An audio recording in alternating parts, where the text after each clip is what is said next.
full room out there, so we need to practice being loud. I'm gonna bring them all out and you're gonna be loud each time, all right? Is that a promise? All right, we're gonna do the count of 3 like we always do, and you're gonna make the walls shake so everyone outside will be pissed they're missing something cool, all right? 1, 2, 3. All right, now we're ready to start. All right.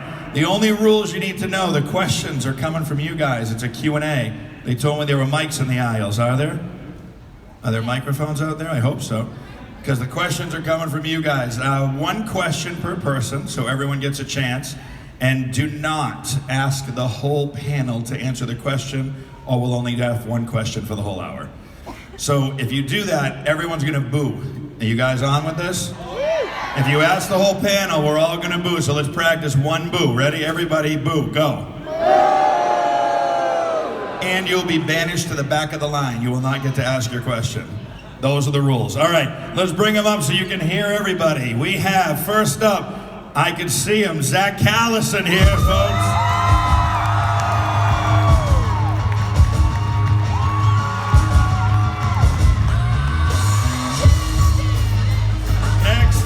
David Hayter, folks.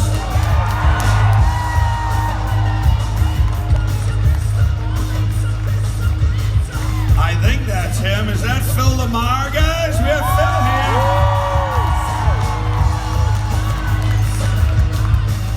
Next up, Jeremy Shada. We know where all the girls are sitting. All right, next up, how about Travis Willingham?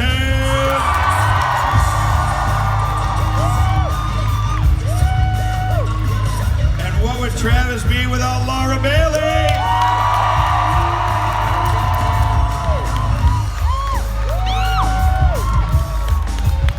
You seem to be missing the king, folks. King Ezekiel's here. Khary, Payton.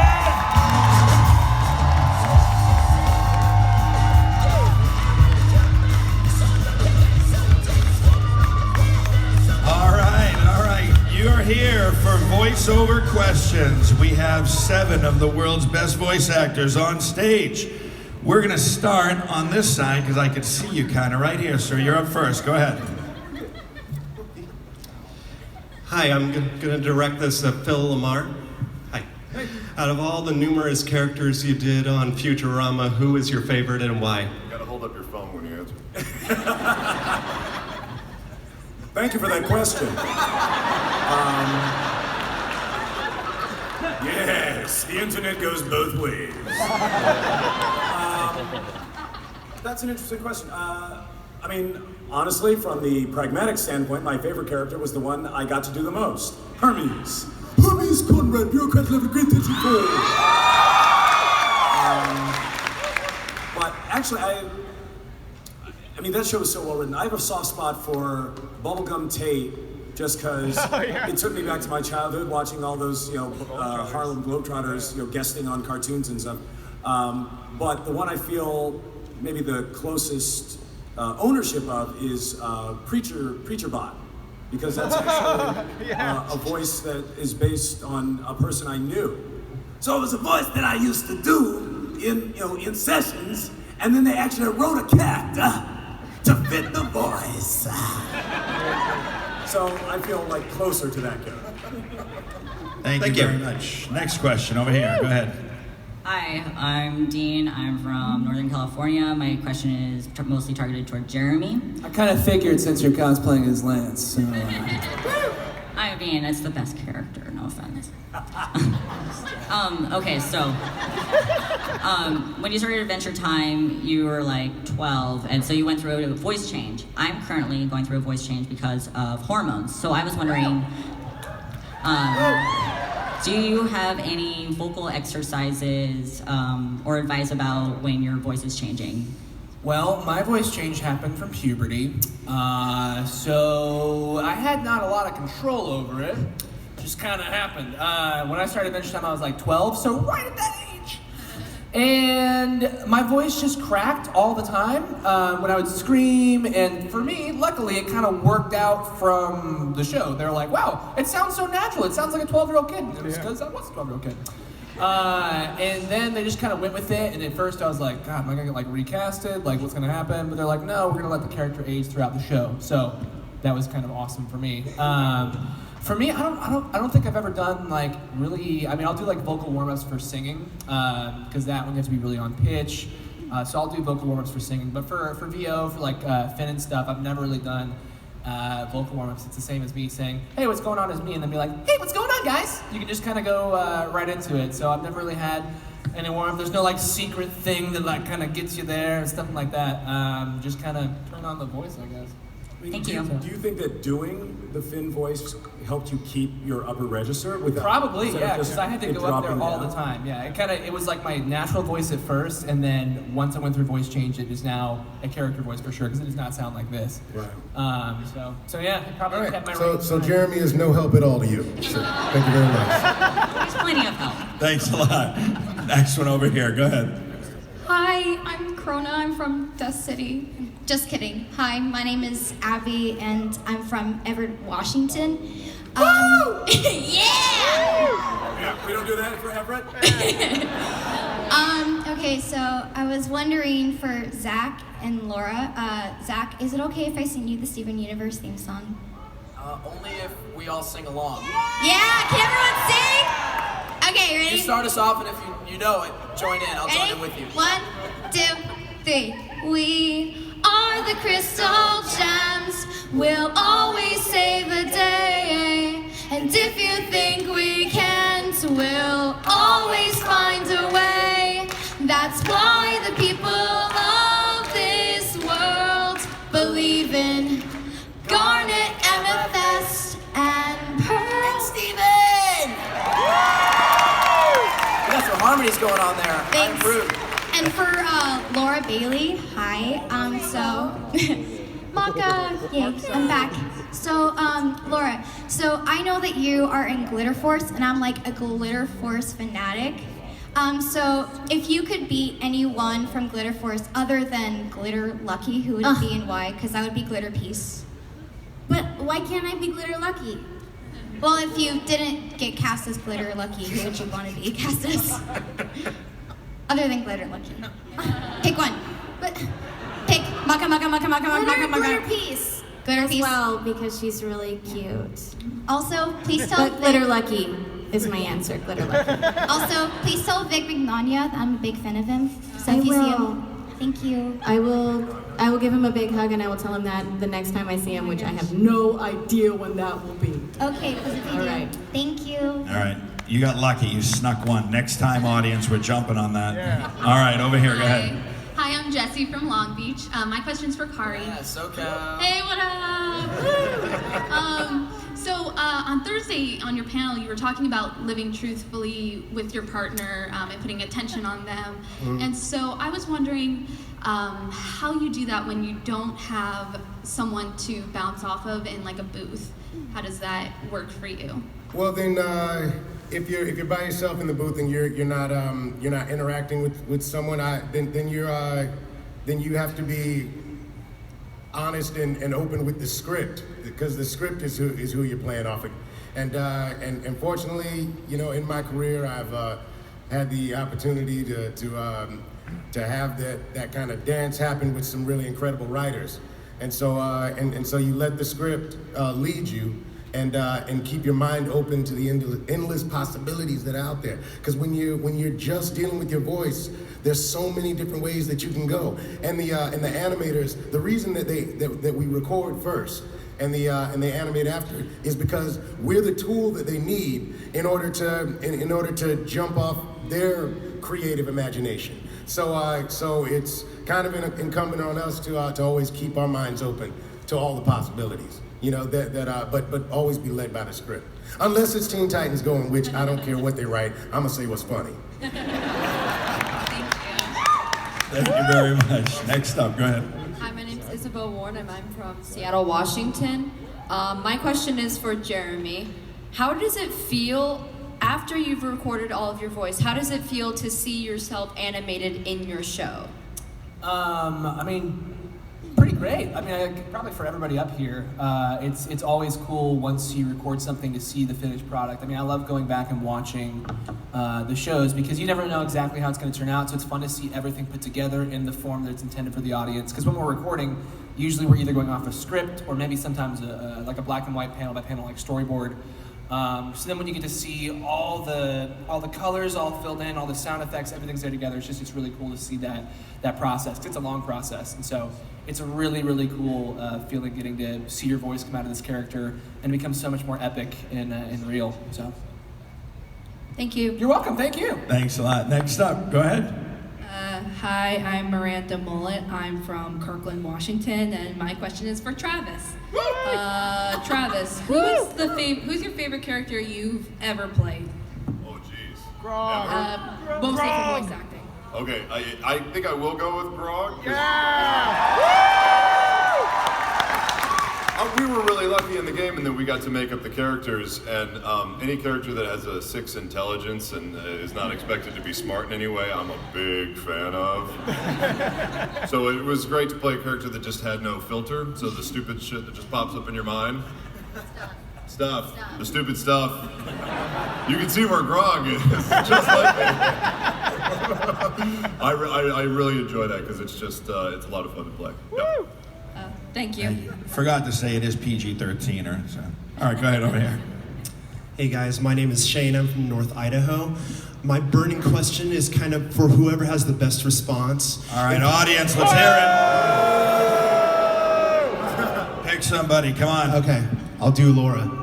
If you were hired on to do a show where you were a pizza, what toppings would you have? That's a really good question. I personally believe that if I were a pizza in an animated series, that my toppings would be pineapple. Thank you. And probably like pepperoni, because I'm all American. Together? And cheese. I don't know. Pineapple and pepperoni together. Once. That's heresy. Thank you very much. Agreed. All right, you're up over here. Go ahead. Hello, my name I'm is... pregnant. I can have pineapple and pepperoni, guys. She also eats lemons with lots of salt on them, which is also freaking weird. So. It's delicious. You're really my name good. is Evelyn, and my question is aimed towards Zach. My question is, can we impersonate the scene when Steven locks Peridot in the car? After when he says you've been trapped by the most intelligent device on planet Earth, the child safety lock. You've been trapped by the most advanced device on planet Earth, the child safety lock. What? I'm sorry, I won't lock you in again. No, what? No, you can't do this to me. Why are you doing this to me? The great lovable Peridot. Just call me a Claude and it'll be okay. You Claude. Yes. You treated yourself for Claude. Watch out, Shelby Ramara. Watch out, Shelby. Good job. Excellent. Good job. Thank you. You're awesome. All right, next up, go ahead. Hi, my name is Jessica, and I'm from Spokane, Washington. I would love to ask a question to all of you, but I won't. I would like to focus it toward Laura. And my question is, was there ever a time that you came close to quitting or giving up? And what did you do, or what did you hear, advice-wise, to get you back on track? Oh gosh. I think anybody that's pursuing acting has had a time when they thought about giving up, because it's always there's always going to be ups and downs. It's a roller coaster. And there were several times that I thought that I wouldn't be able to support myself, or I wouldn't be able to keep going. But then I just remembered that this is what I love. This is my passion. I always thought that if I created something else that I could fall back on, then I maybe would. So I focused wholeheartedly on this career, and it pays off. So just keep pushing forward, and remember that rejection is all part of the game. Good times, right? Thank you. Thank you very much. Next up, go ahead. Hi, my name is Charlie. I'm from St. Paul, Minnesota. and I've got a request for Laura Bailey. I've got this D20 here. Can I give it to you? I will always accept D20s. Yes. Okay, a little explanation. I am very, very cursed. All the dice I touch never roll well. I've cursed my friend's dice. Well, then stuff why like the that. hell are you giving me a dice? Because I want to see how it goes. Okay, okay. Also, keep Are away you from the other serious? dice to keep it safe. No, don't bring that over here. You know what? I'm sorry. Veto. I'm a veto. What if it's pretty, Khary? What if it's a pretty one? Oh my God, this is bad. Do it, get it, please. I'm not gonna touch it. All right, here, come here. Don't touch it. It's a biohazard. Is it? What does it look like? It's emerald green. Ooh, I like emerald green. That rolled a 17. Double zero. Nice. So that's the I trick. rolled a Just don't 17. touch it when you roll. Yeah, don't touch it when you roll. Now I gotta wipe this hat out. Thank you for the gift. You'll get Khary's dry cleaning I bill don't have later. one this color, so thank you. All right. Next up over here, go ahead. Love you, David. I'm Jess from Seattle. Could I get a random conversation between Snake and Vamp?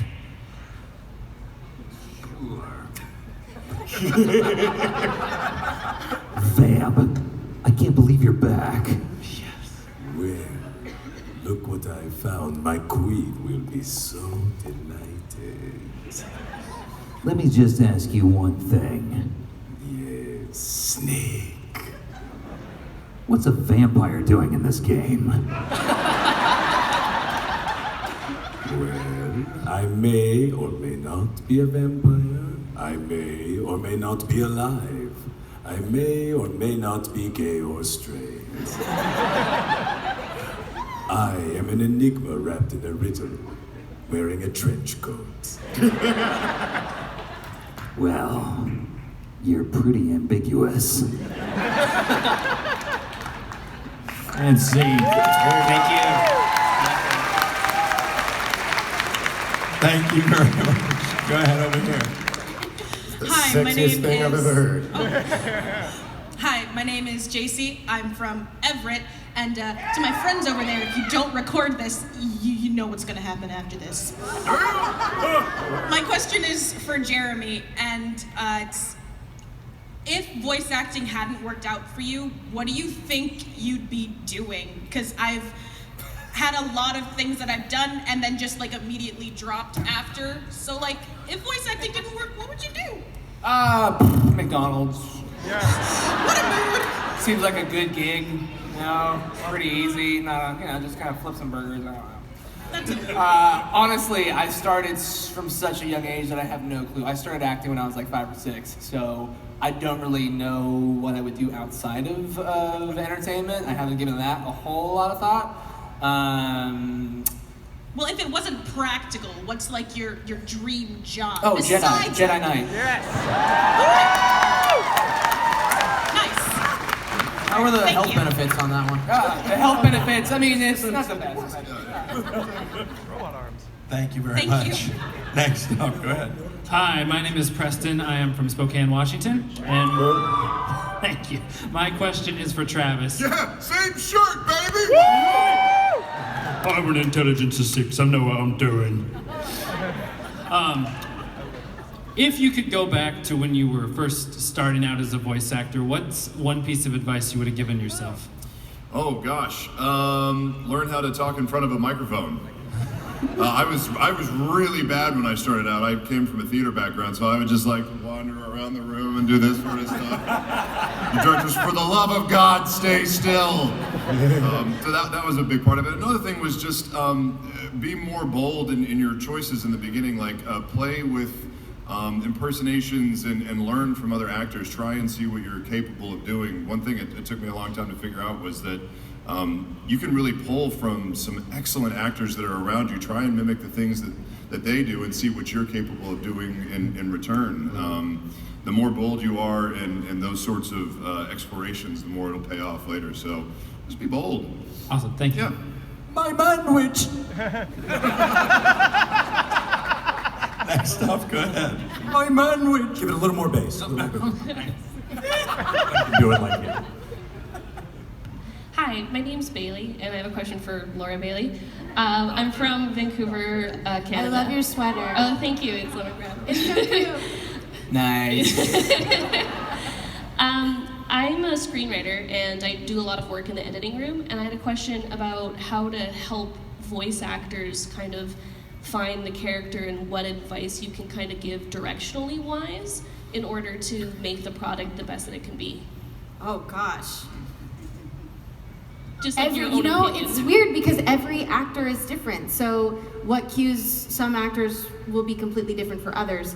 I think just be as descriptive as you can in you know the voice print that you're looking for, and really keep in mind, you know, that if you're going to give like a celebrity reference or something like that of like, this is what I'm thinking, just remember what the celebrity actually sounds like as opposed to what they look like, you know? Like if you're saying I want like an Angelina Jolie vibe physically as opposed to her voice, because it's very different than what you would imagine. And then just be open at the same time for different interpretations, because a lot of times things that you might have in your head, you can find something even better out there, and it matches in a completely different way. So I don't know if anybody else has. I'm a screenwriter. I would say, well, first of all, it really helps to say your dialogue out loud, because dialogue that reads well does not necessarily speak well. You know, a lot of times you'll want it simpler than you think. You know, you don't want to show off with your writing. You want to be as clear as possible in the emotion of it. I mean, the writing can be, you know, and should have subtext. It's not, you know, you don't want to say directly what you're saying. Usually an actor is, you know, coming at it from another angle. You And can always tell when you are reading lines in a scene and you know they haven't said it out loud.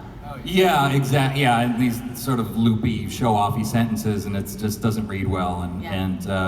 And basically, you know, feel the character as you write it, so that the more fire you feel, you know, coming to a point, the more that will be communicated to the actor. Okay, thank you so much. Thank you for the question. Next up, over here. Hi, I'm Al. I'm from San Francisco, but I'm living here. My question. My question is for Khary. I know that you grew up in Georgia, and so my question is for someone that is currently living outside of the Hollywood animation mecca. Right. How would you go about getting noticed by casting directors and the like? Well, you know what? I'm from Georgia, and when I graduated from high school, I moved to Dallas, Texas, to go to school for theater. Yeah, I went to SMU. Yeah, TCU. Shut up. Yeah, going from. Yeah, that's crazy. Okay. All right. Anyway. Yeah, so I went to school in Dallas and did a lot of theater, and then I moved to LA a few years later, and the thing that I would say is I wasn't worried about getting attention from casting directors per se. I was interested in telling the stories that were in front of me, and feeding my soul in that way. If you're say on YouTube or you're doing something like that, forget about the casting director. Tell your story.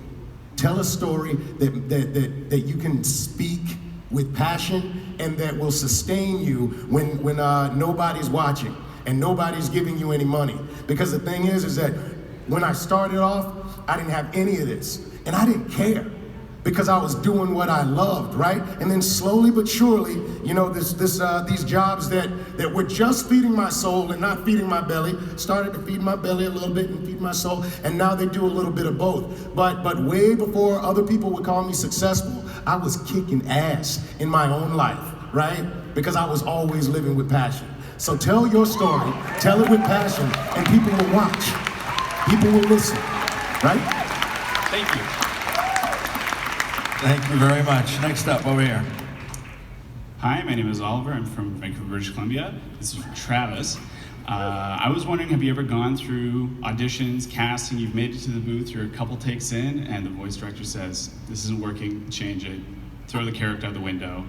Yeah, all the time. Oh, okay. That happens all the time. Yeah, I mean that's one of the. Laura mentioned it earlier. Get comfortable with rejection. It'll just make you better. One of the things you learn is you have to be extremely pliant. You might have an idea of exactly who the character is, what he sounds like, and you give it to them, and they're like, nah, ain't feeling it. Needs to be younger, needs to be older, needs to be more gruff. How do you feel about a European accent? You're like, okay. And you just got to be able to try and roll with it, right? And sometimes you'll be able to click and it's money and you get to vibe with them and it works. And other times you just take a left turn and you just keep going down the wrong road and time's up, right? And that just means that day that maybe you take with you when you went home, maybe I need to polish up on those accents. Maybe I need to be a little bit more, understanding of what another opinion on a character might be, and you'll learn and be better the next time. So even if it goes crazy like that, you learn something and you'll be better for the next one. But that happened to me plenty of times, yes. Thanks very much. Thanks a lot, man. Next up, go ahead. Hi, this is Randy Pruitt from North Pole, Alaska. Cool. My question is for Laura. With the impact of YouTube, do you think it's viable to start out as a YouTube star and then break into voice acting, or do you think you should still go to acting school? Well, I mean, honestly, I know there are a lot of people that get cast because, they were what is called an influencer, A lot of times in shows now, people are really attracted to those social numbers. But the thing is if you've come at it only from that angle, then there's a good chance that once you get in the room, you're not going to get in that room again. So my advice is to pursue acting like it was a career and really study it and train in it. And then if you happen to be doing online stuff as well, killer, you can do both, but don't just rely on those social numbers because they're not going to be able to sustain amongst all these other talented people in the room, All Add right, on thank that you. Real quick. Yeah. It's the platforms online should be auxiliary. So it's you're taking the talent of the craft that you've been working on and you're putting it on there for the world to see, almost as a a pre-audition to get people's attention. And it's what you love to do. You're putting it out to the world rather than just working on that and trying to find your way later. It's have that be your work until something else approaches you. Like he was saying earlier, just tell your story and use that as the medium. Awesome. Thank you. Thank you. Go ahead. Hi, my name is Emma. I'm from Seattle. My question is for Khary, but it actually comes from a 7-year-old named Colin who wasn't able to come. He really wants to know what Cyborg is getting for Beast Boy for his birthday. So adorable. I've been working on it for a long time. I decided that I would take some bread and wait for it to get real hard and sticky and make like a tiny little Beast Boy and a tiny little cyborg so that we could play with them and then afterwards we could eat them because we always hungry.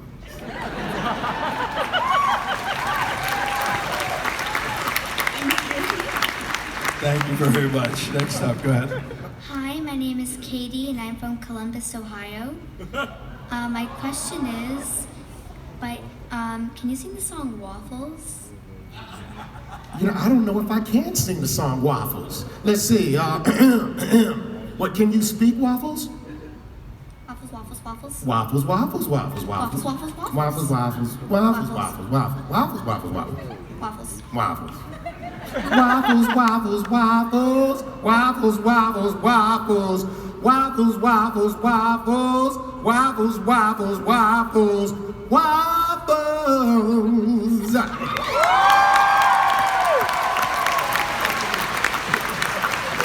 Now, the funny thing is, I think you're the first kid on a panel that has asked me to do that. Normally, it's like 40-year-old dudes.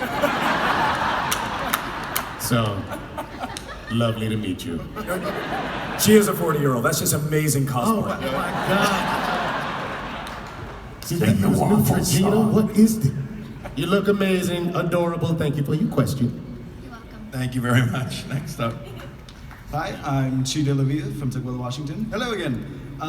Specifically for Travis, I was wondering, getting started in voice acting in regards to education. What kind of classes or schooling did you take when you were first starting out? Oh no. I didn't take any specific college classes for voiceover. I think we had one specific week or two while I was an undergrad at TCU where we had a guy that did some voiceover in Dallas, and he brought some scripts, and you talked in front of a microphone, and I just bombed it. It was just terrible. So I mean, in formal training, to piggyback off of what Laura said, I think it's really important not just to focus on the voiceover aspect of it, because a lot of people get locked into doing reads like this, and then a lot of times you'll hear that they want that natural read, and that's not what that is. So, you know, developing character, playing with other people, being able to improvise, being able to take direction, those are all things that you'll get in a class setting that I think is so important, because when you're in the booth, they're ready to rock. Time is money, all those things that you hear, so you need to be able to like move quickly and move through the progression of. You study like musical theater and stuff like that. I mean, Yeah. all those kind of things like help improve your range and your vocal That's control true. and all that kind of stuff. That's true. Yes, we always recommend like voice lessons if you feel like singing isn't something you're great at. That ranges. I know you guys. Everybody sings up here, right? Yeah, and there's no such thing as you can't sing. You know, if you're singing a song from your heart, some of the what you would call the worst singers I ever heard, but they sang from their heart, and it's just tears running down my face. You know, it really is about where you're coming from, how you let your imagination manifest. You know, it's not all about the voice. It's really what's in your head. It's really what's in your head. Yeah. Thank you very much. Oh, and good luck with that die I gave you. Thank you. Yeah, I know. 19. See, there you go. 19. Yeah, you know, maybe it's not so bad. Next up, go ahead. All right, hi, my name is Lindeng, and I'm from Olympia, Washington. And my Your question. pickup lines are fire, bro. Oh, thank you. All right, my question is for Travis. Oh no. So this is my favorite question to ask voice actors. So, if there was to be like a video game or an animated TV show or movie about voice actors, but you could not voice your own character, who would you want to voice you? To voice me? Yes. Jeez. Someone like, yeah. I mean, if it's like a movie, I No pressure. I love John Hamm to be me. I mean, just give me somebody handsome, damn. Like, do me a favor. Voice-wise, gosh, I don't know. That's tough. Warburton. Yeah, sound like Patrick Warburton, man. Yeah, I'll take that. I'll take that in a second. All right, awesome. Thank you. There you go. Next up, over here. I just want Charlie Adler to make fun of me on the mic. Go ahead, sweetheart. Hi, my name is Ryan, and I'm from Washington, Bonnie Lake. And my question is for Zach. What's your favorite song that you did on Steven Universe? For sure, both of you, from Mr. Greg, the musical episode we did. It was one of the first songs that I sang that I was finally like comfortable with my post-puberty voice. And also, it was such an important song for that episode. You know, the relationship between Pearl and Greg is one of the most fascinating on the show to me, and it plays a key part in Steven growing up in that with that tension around, and he just wants them to get along and love each other, like he knows they can. And that was a shade of singing for Steven that we hadn't seen before. Plus, that episode is friggin' gorgeous, and has my favorite song from the show by Pearl and Rebecca Sugar. It's Over, isn't it? That is my favorite song for the show overall, from anyone. And also, can Glitter Lucky say hi to Cheyenne? She's my friend. Hey, she's a little girl. Glitter Lucky say hi to Cheyenne? Yeah. Hey Cheyenne, it's Glitter Lucky. She's a big fan, thank you. Awesome. You follow the rules, but it's a little girl. Rules are rules, okay? Don't care, she's a cute little girl. Who said that? Stand up. It's this guy. Follow the friggin' rules. I definitely did. Wow. Next up, go ahead. I have begrudging respect. Thank you. You're up, go ahead. Hi, my name's Angel, and I'm from Washington, Kirkland. My question is for Jeremy and Zach. I was wondering, do you ever find yourself Are we supposed to boo on that, guys? Well, yeah, okay, you can boo on me, it's okay. But You gotta pick one. You gotta pick one. Audience will yell at you. Fine, I'm sorry, Zach, it's Jeremy. I'm sorry. Savage. You're both great. How You're both could great. this happen to me? But my question is, do you ever find yourself kind of maturing with your character or learning lessons from your character? I mean, I think that's your answer. no. Not in a, maturing, I guess, yes, because when at least for Adventure Time specifically, when I started, I was 12. And so you can basically, actually literally hear my voice growing up throughout the 8 years that I recorded that show. So in that aspect, yes, which is pretty cool. But as far as like life lessons and all those things, I don't know how I'm ever gonna apply the lesson of how to kill a dragon in real life. I don't know if that really gets in there or not. I guess emotionally, development. Yeah, I guess it's kind of weird because a lot of the stuff that you'll see on the show, I either have already like learned right prior to that from whatever's happened in real life. And I've been lucky enough to have a lot of really good, just great friends, great influences, solid parents bringing me up. And so whether I learned from my older brothers doing stupid things or from myself doing stupid things or whatever, I've had a good group of people around me that have been there to encourage me. Tell me when I was being dumb in real life. And so I don't know if there's anything ever specifically in the show that did that, but I still went through anything that anybody else would go through in their life. It just wasn't really from the show as much. But of course, yeah. All right, thank you for your time. You're welcome. Thank you very much. Where were you on that one with the boo?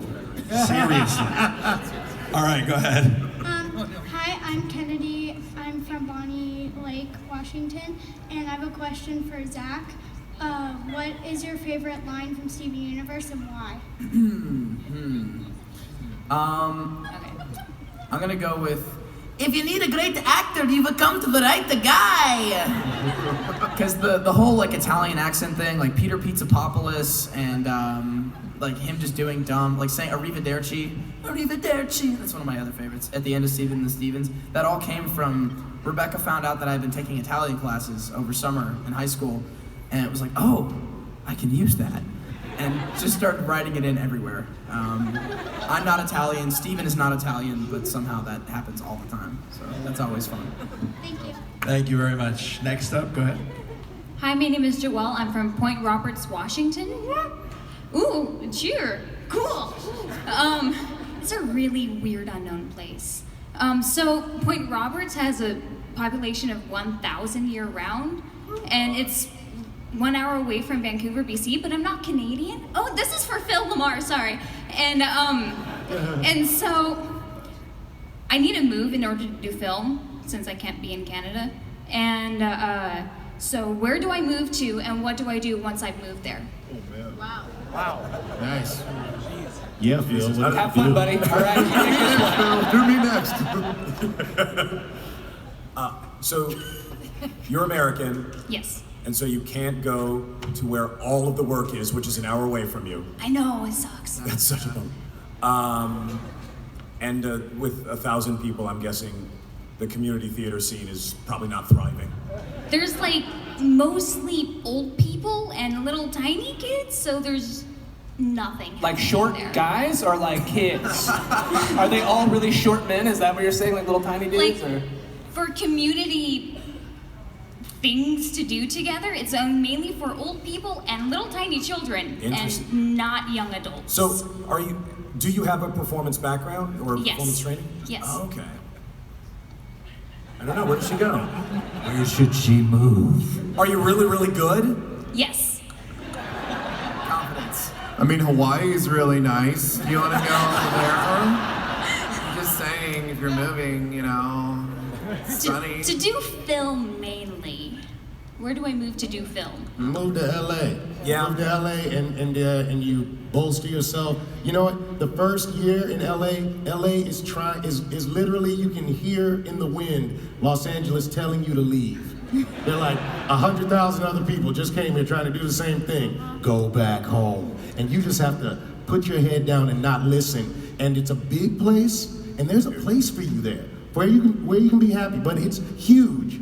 And you gotta find your place. And you gotta suck it up and resolve to every time you get knocked down to get back up. So I would say, get your head ready for that. Yeah. Then you'll know you're ready to go. Sounds good. Yeah, there you go. If you really let it can be the promised land for anybody that's an artist or performer. Yeah, if you're ready. Yeah, if you're mentally prepared for, like you were saying earlier, rejection is part of the process, Travis. Like that's the number one thing in LA that people get dejected. There's like a die off, if you will. It's 6 months, 1 year, and 2 years. And if you get past that, you're a Los Angelino, and it's time. Yeah, that's true. All right, next up, go ahead. Hello, my name is Cameron, and this was a hard one because it kind of applies to everyone, so Hey, You guys are paying attention. I had to pick one. So as a Critter fan here with my Vox Machina shirt, yeah, I had to pick between 3, and I picked Travis, the text blade here.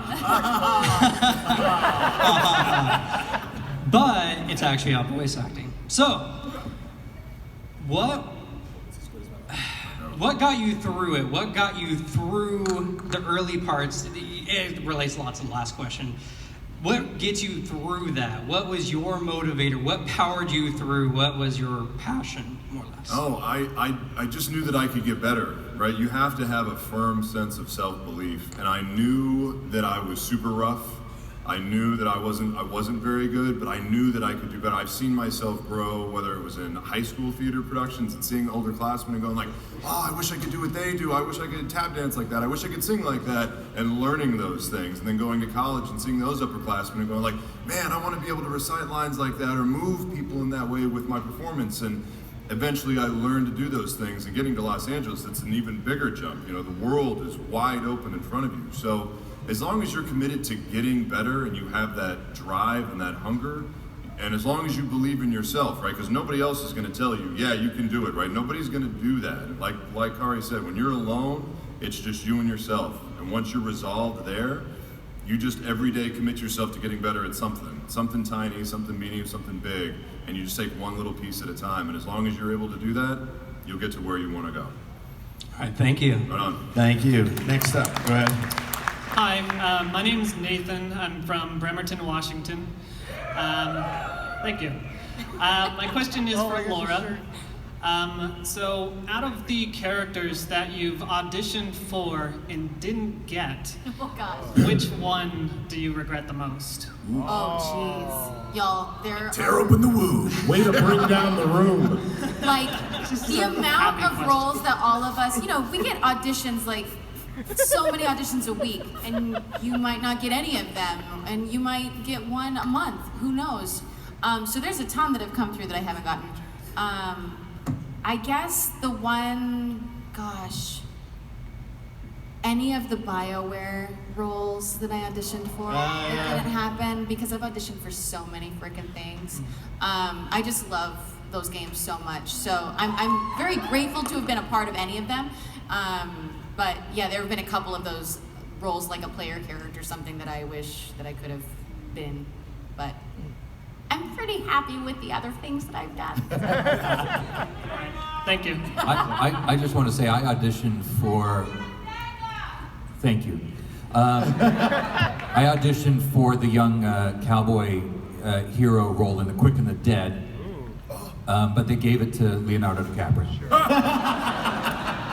Robbed, David. I know. Robbed. I really was. I nailed that too. I was like, they can't do better than this. They really botched that casting choice. It's going nowhere. Moving on. Go ahead. My name's Victor, and I'm from Seattle. Hey, Victor. Victor won. Victor's a bit of a flirt.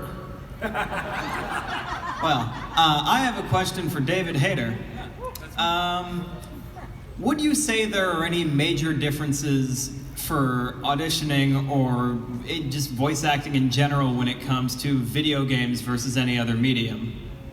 That's a good question. That is a good question. Are there differences? Well, I think there's very much a difference between auditioning for voiceover and auditioning for on camera.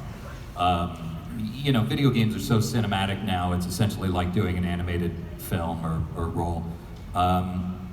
You know, somebody was saying, I think it was Khary, it's a little more, there's a little more emphasis, there's a little more clarity of who the character is that comes through the voice, whereas in on camera, you know, if you're doing it right, it's pretty subtle. And in voiceover, it's for me anyways, it's a little more amped up. And that's pretty much it. I mean, really, but I really love what Khary said about finding your own story, meaning really figure out who you are and what elements are interesting about you, whether it's, you know, geekiness or strength or courage or wise-assery or whatever, you know, whatever mix goes into what you are, that's what will sell you in an audition. So, yeah, to come back to your question, just figure out, you know, listen to great voice actors and then watch great on-camera actors and you'll see the difference. Wait, can I piggyback? I wish you would, yeah, please. I've run out of steam. In terms of video game versus animation particularly, one of the big differences audition-wise is, generally speaking, you get more information on an animation project. Like, you may get a whole scene, maybe even a whole script. You never get a whole script in a video game. You want to get the name of the real name of the character. Yeah. You know? Sometimes not even that. Yeah, exactly. A lot of times you have to, what was it? I remember when we were doing Shadow of Mordor, it was like all of this, like, you're playing a prince in a kingdom, you know, and then underneath it says, he's battling orcs. Like, wait a minute! What kingdom are you battling orcs? All right, we get what this is. So, basically, the video game audition requires you to create a lot more of the world in your imagination, whereas I think for animation, they give you what you're working with a lot more. So, in that sense, at least for me, there's a little more work to be done on the video game side in order to bring it to life. Just a little bit more improv sort of thing in regards to character creation? Not so much improv as much as, like, they just give you a line, it's like, let's go!